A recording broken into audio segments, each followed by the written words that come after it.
Good morning, everyone. I welcome you all to Diplomacy of UPSC. आज 15 अगस्त का दिन है and this day India is celebrating its 80th Independence Day. So मैं आप सभी को इंडिपेंडेंस डे की हार्दिक हार्दिक शुभकामनाएं देना चाहता हूँ. A very happy independence day to all of you. जब मैं ये एडिटोरियल का सीरीज शुरू कर रहा था उस समय मैंने एक चीज़ सोचा कि मैं थंबनेल किस तरीके से डिज़ाइन करूँ. थंबनेल मीन्स ये जो पहला पेज है इसको किस तरीके से मैं डिज़ाइन करूँ, डिफ़ाइन करूँ. तो सबसे पहले तो बेसिक इसका टाइटल, ये किस लिए मैं बना रहा हूँ, यूपीएससी के लिए बना रहा हूँ, ये सारी चीज़ें थी. चैनल का लोगो था. फिर मैंने इससे सोचा कि हमारा जो एम है, मेरा इस वीडियो को बनाने का एम है कि ये हेल्प करे उन बच्चों को जो इस ऑर्गेनाइजेशन में पहुंचना चाहते हैं. LBSNAA, that is Lal Bahadur Shastri national academy of administration. So मैंने एक बिल्डिंग लबासना की यहाँ पर अटैच की. इसके अलावा मैं जिस न्यूज़पेपर का एनालिसिस कर रहा था, I wanted to attach a very special paper of it on my thumbnail. So मैंने फिर डिसाइड किया कि हमारा जब भारत आज़ाद हुआ था उस समय पर जो पहला अखबार आया था इंडियन एक्सप्रेस था, मैं उस न्यूज़पेपर के स्क्रीनशॉट को इस अपने थंबनेल में अटैच करूँगा. सो आज ये सबसे स्पेशल दिन है बिकॉज़ आज से 80 साल पहले दिस इंडियन एक्सप्रेस का न्यूज़पेपर ये प्रकाशित हुआ था और इसने पूरे विश्व को बताया था that India is now independent, the British rule ends, the constituent assembly of India takes over. Mountbatten जो उस समय गवर्नर जनरल थे, इंडिया के वाइसरॉय थे, उन्होंने एंडोर्स किया था एक colourful ceremony and it mark the birth of a nation नहीं, freedom of a nation, because India is not a small nation, it is a civilisation. हमारी 5,000 सालों की सभ्यता है. So birth of a nation is not the correct term to define it. So आज बहुत ही special दिन है. आज भी हम कुछ न्यूज़पेपर आर्टिकल्स को डिस्कस करेंगे. एक विमेन इश्यूज़ के ऊपर है, एक फ्रीडम फाइटर्स के जो कंट्रीब्यूशन है उनके ऊपर है. उससे पहले आज लाल किले पर प्रधानमंत्री जी ने झंडारोहण किया. हमारे जो नेशनल फ्लैग है उसको होस्ट किया. उसका एक बहुत ही सुंदर वीडियो है जिसमें 80 सालों में पहली बार लाल किले के ऊपर समस्त जनता ने वंदे मातरम को गाया. ठीक है. सो मैं इस वीडियो को आपके सामने अभी प्ले करने वाला हूँ और ये इतना ब्यूटीफुल सीन ये कंप्लीट लग रहा है कि ये this gives a lot of goose bumps. So I want all of you to see the video.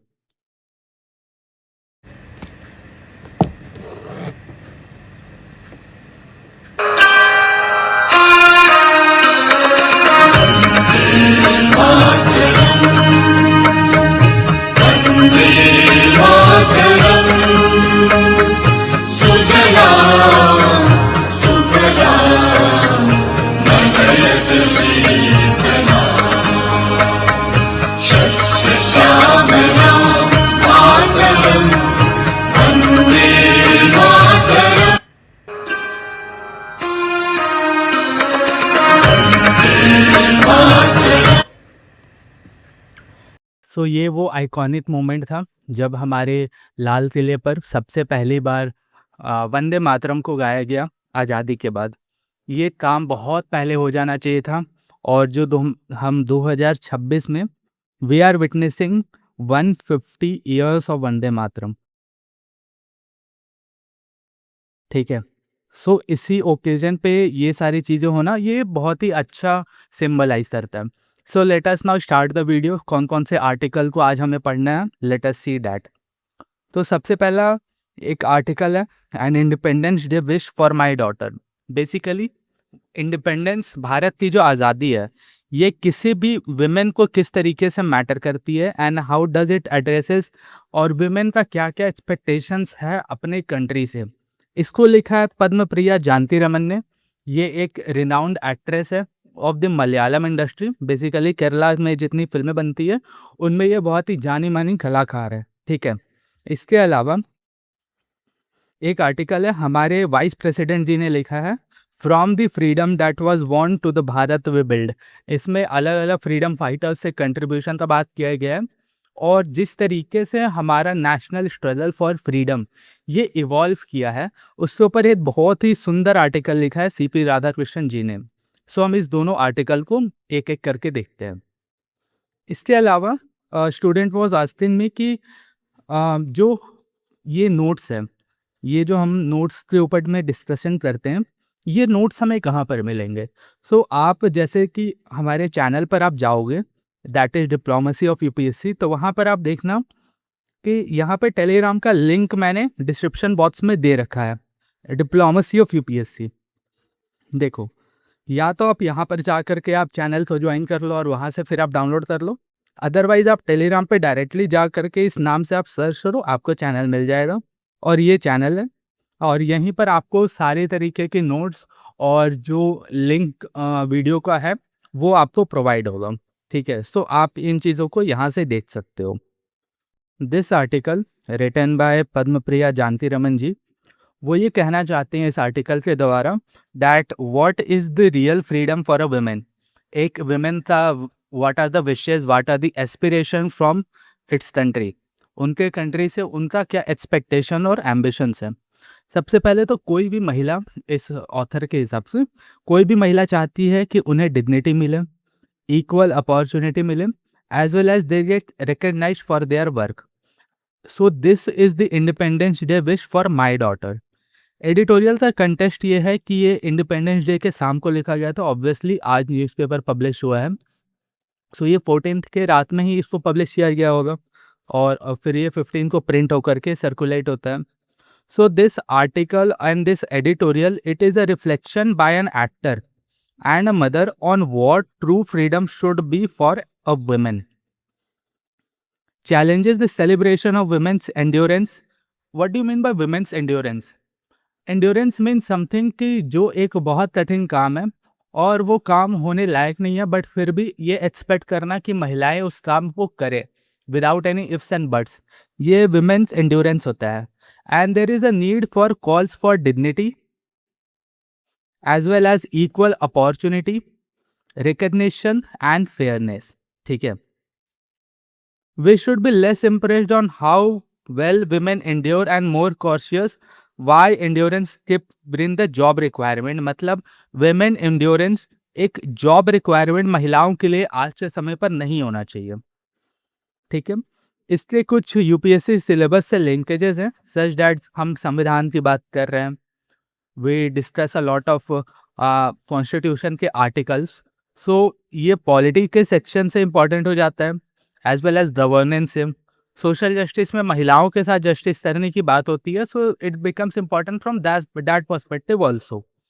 इसके अलावा it becomes an important from the perspective of women का एम्पावरमेंट, ठीक है। इसमें role of judiciary as well as government के जो policies and schemes है for the upliftment, for the prevention of exploitation of women, इसके ऊपर भी हम इस टॉपिक को रिलेट कर सकते हैं। नाउ लेट अस स्टार्ट कि इस एडिटोरियल में जो ऑथर है वो एक्चुअली में कहना क्या चाह रही है। ऑथर का ये कहना है कि जो एंड्योरेंस है इट इज़ नॉट एम्पावरमेंट। हमेशा से भारतीय समाज में ये काफ़ी सालों से चलते आया है कि द सोसाइटी ग्लोरीफाइज एक विमेन का एबिलिटी कि वो चीज़ों को मैनेज करे और सिचुएशन के हिसाब से एडजस्ट करे, बट ये एडजस्टमेंट करना बहुत बार सफरिंग का भी कॉज बन जाता है, ठीक है। सो इस तरीके की साइलेंट सफरिंग जो होती है ये काफ़ी हद तक नॉर्मलाइज हो चुकी है हमारे सोसाइटी में और इसे दूर करने की ज़रूरत है। We must question why women are expected to endure rather than why systems are more unfair to them, ठीक है। अब अगर बैरियर्स की बात करें तो महिलाओं के लिए आज के समय पर भी a lot of barriers is there. आज भी हमारे बहुत सारे ऐसे एरियाज हैं that are not fully developed, जहाँ पे अभी भी इक्वल अपॉर्चुनिटी वुमेन को नहीं दी जाती है, जहाँ पे अभी भी इक्वल एजुकेशन वुमेन को नहीं दिया जाता है। There is a social stigma attached in the society, in the community, कि हम महिलाओं को, अपने घर की बच्चियों को हायर एजुकेशन नहीं देंगे, उन्हें मेट्रो सिटीज़ में जाने की इजाज़त नहीं देंगे, they do not have the freedom for jobs. ये काफ़ी हद तक चेंज हुआ है हमारे समाज में, बट अभी भी इसका प्रेज़ेंस काफ़ी सारे एरियाज़ में है, ठीक है? सो महिलाएँ जो हैं ये बैरियर एक्चुअली में अगर आप देखो तो हर एक लेवल पे फेस कर रही है, फिर चाहे वो उनका खुद का घर हो, वहाँ पे अनइक्वल केयर बर्डन हो जाता है, फिर चाहे वो चिल्ड्रन का हो या फिर अपने फैमिली का। और ये सारे काम करने के बाद भी a lot of families treat their women with a very lack of respect, ठीक है? वर्क प्लेसेस में उनके पास equal pay for equal work की अपॉर्च्युनिटी नहीं होती है। वहाँ पे उन्हें बायसनेस का फेस करना पड़ता है और सोशल सेफ्टी या फिर सिक्योरिटी, इसका कंसर्न्स तो हमेशा लगा हुआ रहता ही है। पब्लिक प्लेस में दे ऑफन गेट विक्टिमाइज्ड और उन्हें हैरेसमेंट, जजमेंट, स्टीरियोटाइपिंग, आज के समय पर भी stereotyping is a major concern for women, ठीक है? इंस्टीट्यूशन में अंडर रिप्रेजेंटेशन, हम बहुत सारे ऐसे डेटा को अभी देखने वाले हैं कि किस तरीके से 2026 में भी there is a huge under representation of women. STEM graduates की बात करें, that is science and technology and mathematics, उसमें महिलाओं का जो भागीदारी है ये सिर्फ और सिर्फ 27% है। वुमेन का पॉपुलेशन कितना है? वुमेन का पॉपुलेशन 50% है, बट उनका हिस्सेदारी स्टेम ग्रेजुएट्स में सिर्फ 27% है। मतलब जो टेक्नोलॉजिकल फील्ड होती है उसमें वुमेन का रिप्रेजेंटेशन बहुत कम है। सेंट्रल यूनिवर्सिटीज़ में टीचिंग में आप देखो तो केवल 30%, जबकि हम जनरली ये कंसिडर करते हैं that teaching is one of the most noble professions for women. ये इंडियन सोसाइटी का एक बेसिक नॉर्म है। सीनियर एडवोकेट्स में तो हालत और ख़राब है, केवल 3.4%। एंटरटेनमेंट डिपार्टमेंट में इट इज़ हार्डली 13%। एडिटर्स और प्रोप्राइटरशिप जो लीडिंग न्यूज़पेपर है इंक्लूडिंग इंडियन एक्सप्रेस या फिर द हिंदू या फिर Times of India, Hindustan Times, ये बहुत सारे न्यूज़पेपर है, उसमें हार्डली इनका रिप्रेजेंटेशन सिर्फ 13% है। सो ये सारी अंडर रिप्रेजेंटेशन से कुछ डेटा है। जो हमारी जुडिशियल सिस्टम है, ये भी अगर आप देखो तो बहुत इनसेंसिटिव और बहुत स्लो है इन टर्म्स ऑफ वुमेन का causes. 19 out of 20 rape cases ये अभी भी पेंडिंग है ट्रायल में। और ये डेटा किसी एनजीओ या फिर किसी इंडिपेंडेंट मीडिया ऑर्गेनाइजेशन का डेटा नहीं है, ये गवर्नमेंट का खुद का डेटा है, that is national crime records bureau. 2022 से ये डेटा कहता है कि अगर इंडिया में 20 रेप केस हो रहे हैं, सो उसमें से जो 19 के ऊपर में तो हमेशा कोर्ट में केसेस चल रही होती है और डेट पे डेट मिलती जाती है। सो एक जो जस्टिस मिलना चाहिए, टाइमली जस्टिस, ये विमेन को नहीं मिल पाता है। कम्प्लेक्सिटी होती है हमारी जुडिशियरी में, अ lot of delays, victim blaming कि आप इतने बजे घर से बाहर क्यों निकले, क्वेश्चंस रेज किए जाते हैं उनके ड्रेसिंग सेंस के ऊपर, इनसेंसिटिव प्रोसेसिंग होती है और मीडिया ट्रायल भी बहुत बार होता है। मीडिया रिप्रेजेंटेशन की बहुत बार प्रॉब्लम आती है। विमेन को बहुत बार रिड्यूस किया जाता है उनके एज के ऊपर। अ lot of media discusses the appearance, उनके रिलेशनशिप्स के बारे में डिस्कस होता है। जो भी प्रोमिनेंट सेलिब्रिटीज होती है उनको भी नहीं बख्शा जाता है। Personal milestone becomes the headline instead of professional achievements, ठीक है? So what does true freedom should mean to the women? सबसे पहले जो महिलाएं हैं उनको सेफली वॉक करने का किसी भी समय पर, इरिस्पेक्टिव कि वो दिन है या रात है या मिडनाइट है, वो सेफली वॉक करे, ये इंश्योर करना ये हमारे समाज का काम है। और यही एक ट्रू फ्रीडम होगा, वो कहीं भी जा सके and without the fear of harassment. Women should be judged on merit, ना कि वो जेंडर पे जज हो सके। और they should be seen as a person, not a label. Freedom का असली मतलब क्या होता है ये हम अपने आंसर्स में भी कोट कर सकते हैं। Freedom actually means dignity, opportunity and recognition, ठीक है? So there are certain constitutional articles और कुछ लीगल फ्रेमवर्क्स भी हैं जो डिफाइन करते हैं कि जैसे आर्टिकल 14 ये इंश्योर करता है that there should be equality before the law and equal protection of laws. 15 clause 1 ये prohibition of discrimination on the grounds of sex, इसके अलावा race, religion, place of birth, ये सारे भी ग्राउंड्स होते हैं। 15 क्लॉज 3 इसमें ये निर्धारित करता है स्टेट को that state can make special provision for women and children. इसके द्वारा जो विमेन रिजर्वेशन है, विमेन रिजर्वेशन को स्टैटिक या फिर कॉन्स्टिट्यूशनल बैकिंग किससे मिलती है? कॉन्स्टिट्यूशनल बैकिंग मिलती है आर्टिकल 15 क्लॉज 3 से। इसके अलावा article 19 clause 1 sub clause A, ये फ्रीडम ऑफ एक्सप्रेशन ग्रांट करता है विमेन को। आर्टिकल 21 ये इंश्योर करता है that every individual has the right to live with dignity. इसके अलावा DPSP, DPSP is directions to the state. DPSP का आर्टिकल 39 ए ये स्टेट्स को गाइडलाइंस देता है that states should make efforts to ensure right to adequate means of livelihood. और article 39 D equal pay for equal work जो हमने इससे पहले डिस्कस किया कि किस तरीके से अभी भी लैकिंग है। आर्टिकल 42 ये बात करता है just and human condition of work. और 51 A E it renounces practice derogatory to the dignity of women. इसके अलावा कुछ जुडिशरी के द्वारा दिया गया एक माइलस्टोन गाइडलाइंस है सच दैट विशाखा गाइडलाइंस। ये 1997 में आया था। विशाखा गाइडलाइंस का ये मोटिव था कि ये गाइडलाइन जो है वर्क प्लेस पे जो हैरेसमेंट बहुत बार महिलाओं की होती है उसको रोकने के लिए विशाखा गाइडलाइंस को जुडिशरी ने दिया था। इसके अलावा एक केस था 2018 का Joseph shine versus union of India. इसमें जो एडल्टरी का लॉ था उसको सुप्रीम कोर्ट के द्वारा स्टट डाउन कर दिया गया था। नवतेज सिंह जौहर केस 2018 का वेरी इनफेमस केस, और इसमें भी बात की गई थी dignity and equality for all. इसके अलावा काफ़ी सारे ऐसे सुप्रीम कोर्ट से जजमेंट्स हैं जो विथ टाइम टू टाइम ये इंश्योर करते हैं कि विमेन के डिग्निटी प्रोटेक्ट रहे और उनके सेफ्टी को टॉप प्रायोरिटी मिल सके। बट इस समय पर भी बहुत सारी चैलेंजेस हैं। मेजॉरिटी चैलेंजेस हमने डिस्कस कर लिए, उसका ये लिस्ट है such that deep rooted patriarchy समाज में, इसको हमने देख लिया। Under reporting victim blaming culture, जब भी कोई क्राइम अगर हो जाता है सो उसका जो क्वेश्चन है आज भी महिलाओं के ऊपर में ही उठाया जाता है। सो इस तरीके की जो विक्टिम ब्लेमिंग कल्चर है हमें इसे चेंज करने की ज़रूरत है। जुडिशियल प्रोसेस है उसमें रिफॉर्म लाने की ज़रूरत है ताकि टाइमली जस्टिस महिलाओं को मिल सके। ठीक है, जो लिमिटेड विमेन हैं लीडरशिप में या फिर उनका अंडर रिप्रेजेंटेशन, यहाँ पे हमने इस डेटा में देखा अंडर रिप्रेजेंटेशन हो रहा है बहुत सारे सेक्टर्स में, in fact majority of the sectors में। सो इन सारे चीज़ों को दूर करने की ज़रूरत है। जेंडर पे gap, equal pay for equal work, ये चीज़ों को भी इंश्योर करने का ज़रूरत है। इसके अलावा safety is a major concern, media का कोई बायस ना रहे। On there is a need for gender sensitive education और जेंडर सेंसिटिविटी के बारे में डिस्कशन स्कूल लेवल से ही शुरू हो जाने की ज़रूरत है। और इस तरीके का जब तक हम अपने करिकुलम में रिफॉर्म नहीं करेंगे ये सारी चीज़ें फंडामेंटली चेंज नहीं होंगी। ठीक है,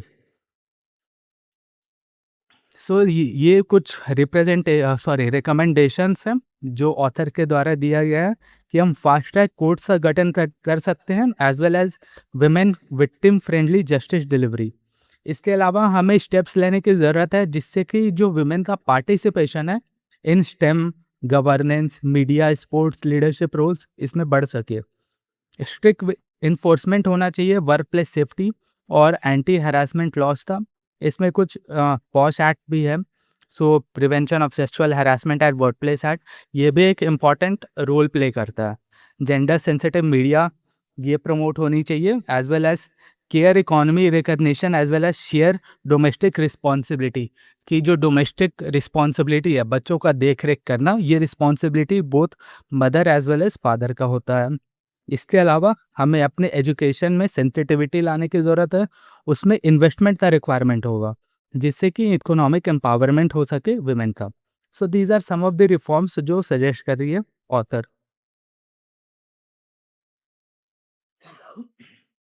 सॉरी, गवर्नमेंट के कुछ स्टेप्स हैं, इनिशिएटिव्स हैं, स्कीम्स हैं जो within time to time ये इंश्योर करने के लिए लाया गया है कि विमेन का सेफ्टी बढ़ सके और उनका जो अंडर रिप्रेजेंटेशन है वो भी बढ़ सके और उनका रिप्रेजेंटेशन हायर पॉज में हो। 2015 में प्रेजेंट गवर्नमेंट का फ्लैगशिप स्कीम बेटी बचाओ बेटी पढ़ाओ। इसके अलावा पीएम मातृ वंदना योजना, ये जो प्रेग्नेंट वुमेन होती है उनके बेनिफिट के लिए, मैटरनिटी बेनिफिट के लिए इस स्कीम को लाया गया। Mission Shakti, this was introduce with the aim of the safety, security and empowerment of women. One stop centre, ये एक सपोर्ट सेंटर था वुमेन के लिए हु आर इन डिस्ट्रेस, जो परेशान है किसी भी तरीके से, उनके लिए एक वन स्टॉप सेंटर था। नारी शक्ति पुरस्कार, ये जितने भी विमेन अचीवर्स हैं अलग-अलग फील्ड में, उनको रिकॉग्नाइज़ करने के लिए नारी शक्ति पुरस्कार का इंट्रोडक्शन किया गया था। पॉश एक्ट 2013 में लाया गया था, एज़ वेल एज़ महिला पुलिस वॉलंटियर्स, ताकि जेंडर सेंसिटिव पुलिस या फिर एडमिनिस्ट्रेशन हो सके।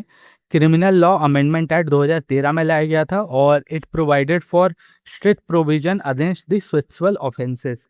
ट्रिपल तलाक एक्ट 2009, इसमें मुस्लिम वुमेन के जो राइट्स हैं उनको प्रोटेक्ट करने के लिए ट्रिपल तलाक को इलीगल डिक्लेयर किया था गवर्नमेंट ने।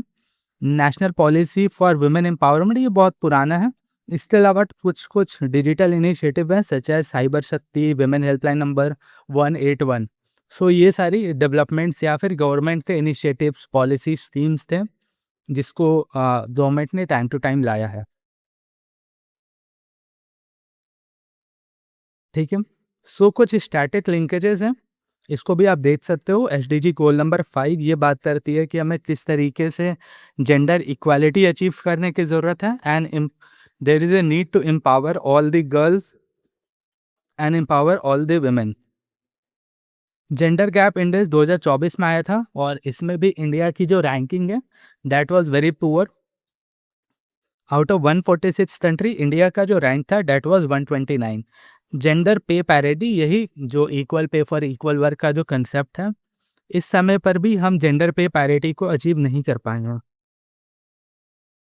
कुछ करंट अफेयर्स थे, एंगल है, क्योंकि सुप्रीम कोर्ट ने अपने 2023 और 24 से बहुत सारे जजमेंट्स में रिमार्क दिया है विमेन सेफ्टी के ऊपर। इसके अलावा निर्भया फंड का यूटिलाइजेशन, निर्भया फंड 2012 में जो अनफॉर्चुनेट क्राइम हुआ था अगेंस्ट निर्भया इन दिल्ली, उसके बाद ये निर्भया फंड का गठन किया गया था। इसमें विमेन सेफ्टी के लिए एक फंड बैठाया गया था और उस फंड में पैसे एलोकेट किए गए थे और उनसे ये इंश्योर किया जा रहा था कि विमेन सेफ्टी के ऊपर में बढ़ोतरी की जाए।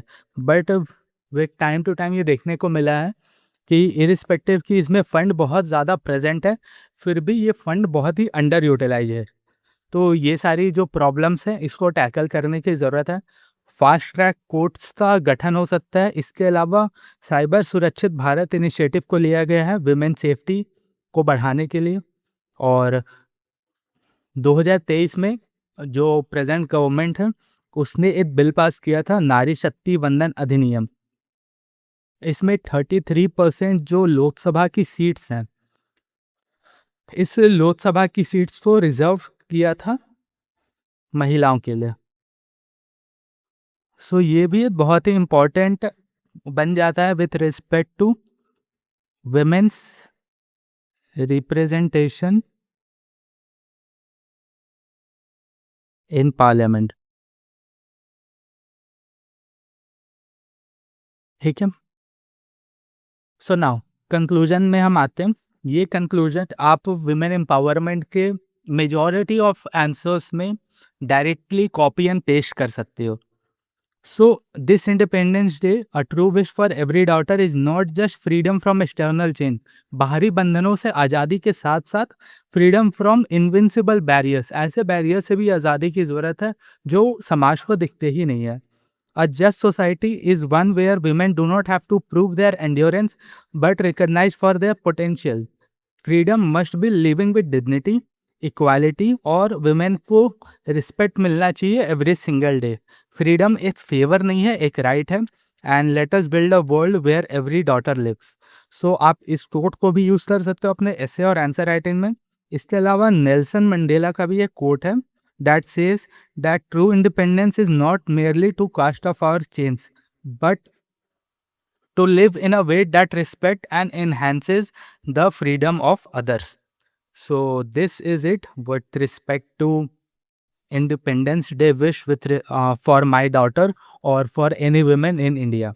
Let us now move to the second article, that is from the freedom that was won at from the freedom that was won to the Bharat we build। CP Radhakrishnan ji ने ये article लिखा है और it is a tribute, this article is a tribute to the freedom fighters and a call to build a विकसित Bharat. Let us see the contest. On 80th independence day, ये जो editorial है it pays homage to freedom fighters, जिन्होंने बलिदान दिया ताकि India को आज़ादी मिल सके। ये आर्टिकल रिकॉग्नाइज कॉल करता है, इसके अलावा ये रिकॉल करता है उन वैल्यूज़ को जो values sacrifice, courage, unity and dignity को इंश्योर करते हैं और इंडिया को इतनी सालों की गुलामी के बाद आज़ाद दिलाया था। To carry forward the legacy by building a just, inclusive and strong and developed Bharat, ये कहना है ऑथर का। सो नाउ इस आर्टिकल में कुछ की themes as well as arguments दिए हैं, let us discuss. Homage to freedom fighters. देखो, देश को आज़ाद होने में it took a very long period of time. सबसे पहला जो भारत का आज़ादी का लड़ाई लड़ा गया था that was in 1857, that is first war of independence. ठीक है, इस फर्स्ट वॉर ऑफ इंडिपेंडेंस के बाद अ, हमें ऐसा एक पीरियड देखने को मिला था ड्यूरिंग 1920s में, जब नॉन कोऑपरेशन मूवमेंट अपने पीक पे था और ऐसा लग रहा था पूरे भारत को कि फ्रीडम बहुत ही जल्दी मिल जाएगी। फिर भी उस समय कुछ और कारणों की वजह से, चौरी चौरा की वजह से हमें फ्रीडम नहीं मिल पाई। अल्टीमेटली फ्रीडम मिली कब? 1947 में। सो आप देखो कि बहुत ही लंबे पीरियड का स्ट्रगल रहा और इसमें बहुत सारे फ्रीडम फाइटर्स का बहुत बड़े बड़े योगदान रहे हैं। सो हमें सभी को एक रिस्पेक्ट पे करने की ज़रूरत है।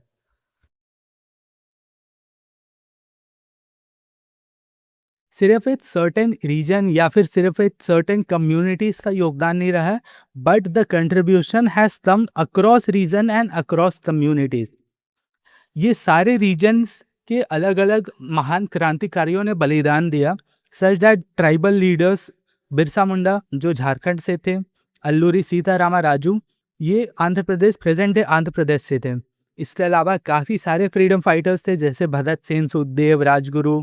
इसके अलावा कुछ सोशल रिफॉर्मर भी थे सच दैट अम्बेडकर, पेरियार। सभी का कंट्रीब्यूशन अलग अलग रूप में रहा है। खुदीराम बोस एक बहुत ही छोटे उम्र में, इनफैक्ट सबसे यंग मार्टर कहा जाता है अमन द फ्रीडम फाइटर्स, 17 या 13 साल की उम्र में उन्हें फांसी पर चढ़ा दिया गया था। He was from West Bengal.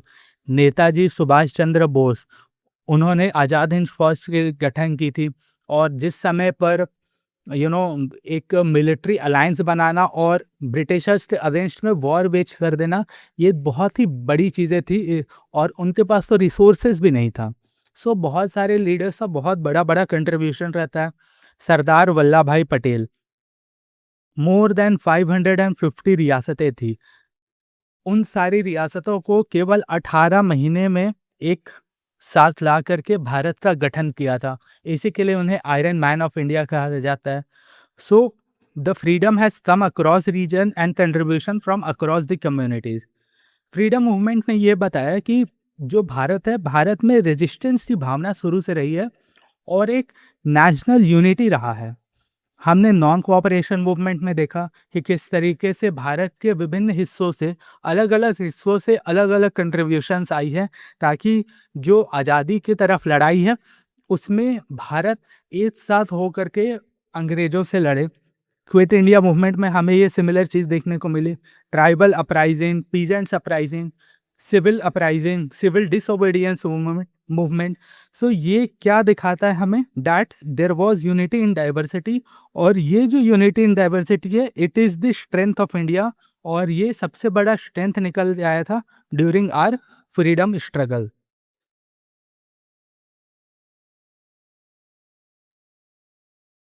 इसके अलावा जो उस समय के यूथ थे, यूथ ने भी एक डिसाइसिव रोल प्ले किया। जिस तरीके से भगत सिंह, सुखदेव, राजगुरु का कंट्रीब्यूशन था।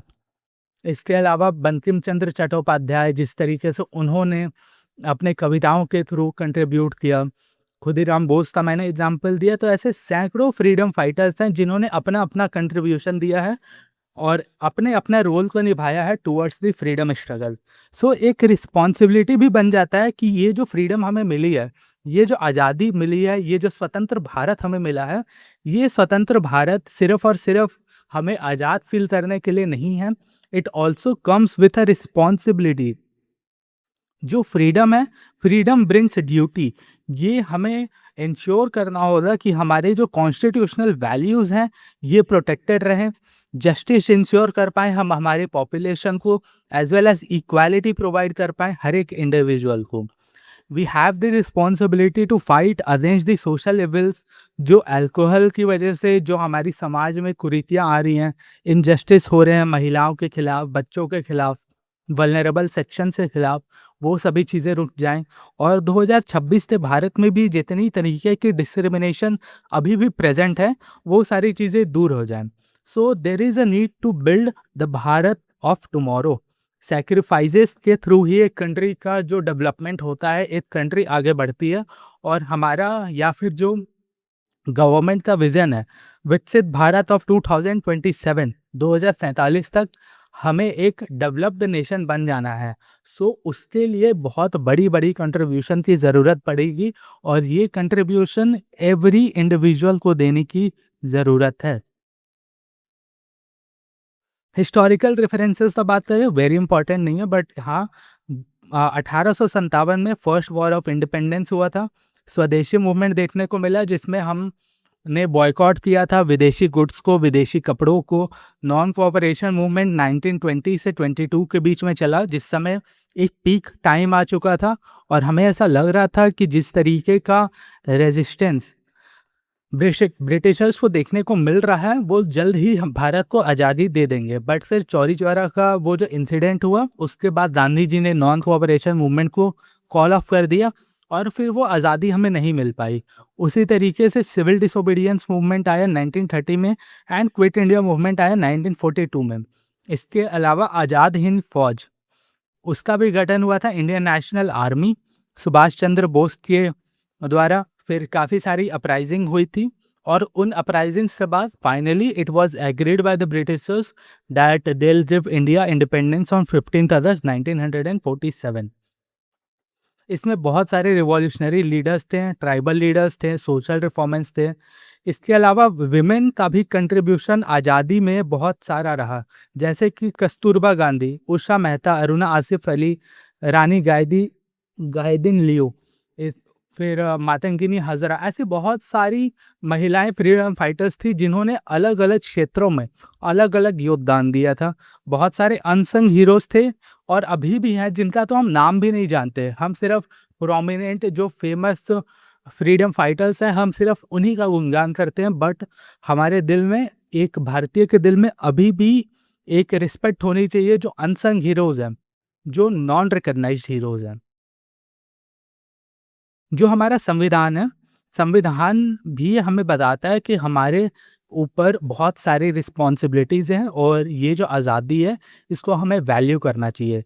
जो प्रियम्बल है, preamble talks about justice, liberty, equality and fraternity, और ये सारे जो प्रिंसिपल है, it is the bedrock of our constitution.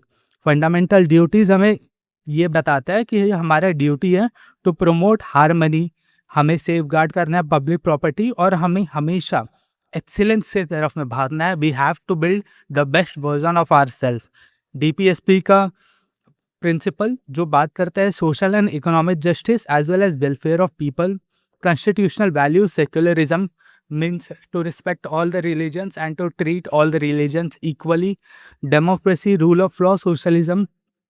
इसके अलावा unity in diversity, it is the strength of our Bharat. और जो भारत है, ये यूनिटी इन डाइवर्सिटी के ऊपर ही खड़ा है। सॉरी। सो कुछ ऐसे सोशल और करंट कॉन्टेक्स्ट हैं जिसको याद रखने की ज़रूरत है। जैसे कि हमें अगर एक स्वच्छ भारत, एक सुदृढ़ भारत और एक ऐसा भारत बनाना है, तो सबसे पहले हमें एक अपने अंदर, अपने सोसाइटी में जितने भी सोशल एविल्स हैं, उसको दूर करने की ज़रूरत है। हमें डिस्क्रिमिनेशन हटाने की ज़रूरत है। जो भारत में अभी भी कम्युनलिज्म और जो कुरीतियाँ हैं, उन सभी को दूर करने की ज़रूरत है। ठीक है? इसके अलावा देयर इज़ अ नीड कि जो यूथ है वो आ गया है, वो अपना कंट्रीब्यूशन सबसे ज़्यादा दे because they are the demographic dividend. और जो विकसित भारत का सपना है बाय 2047, ताकि हम सेल्फ रिलायंट बन सकें, इनोवेटिव बन सकें, इंक्लूसिव बन सकें और अपने आप को सस्टेनेबल बना सकें इर्रिस्पेक्टिव कि वर्ल्ड में क्या डायमेंशंस चल रही है, क्या जियोपॉलिटिकल टेंशन्स चल रही है। उसके लिए सभी कम्युनिटीज़ को साथ में आ करके, सभी जनरेशन को साथ में आ करके अपनी अपनी कंट्रीब्यूशन देने की ज़रूरत है। So there is an importance of social responsibility and active citizenship, ऐसा कहना है ऑथर का, सीपी राधाकृष्णन का। इसमें कुछ स्टैटिक लिंकेजेस हैं, नॉट वेरी इंपॉर्टेंट। एक सर्टेन टेकअवेज हैं जिसको आप अपने आंसर्स में नोट डाउन कर सकते हो कि ये सारे कोट्स हैं बेसिकली, और ये इंपॉर्टेंट लाइनर्स हैं, वन लाइनर्स हैं। फ्रीडम जो है ये एक लेगेसी है एज वेल एज रिस्पॉन्सिबिलिटी है। और जो ट्रू पैट्रियोटिज्म है, असली देशभक्ति, it lies in building a just and inclusive society. इसमें हर इंडिविजुअल को हम रिस्पेक्ट के साथ, ऑनर और डिग्निटी के साथ ट्रीट करें, ये फ्रीडम का असली मीनिंग होता है। As well as remembering unsung hero is very important to inspire the future generation.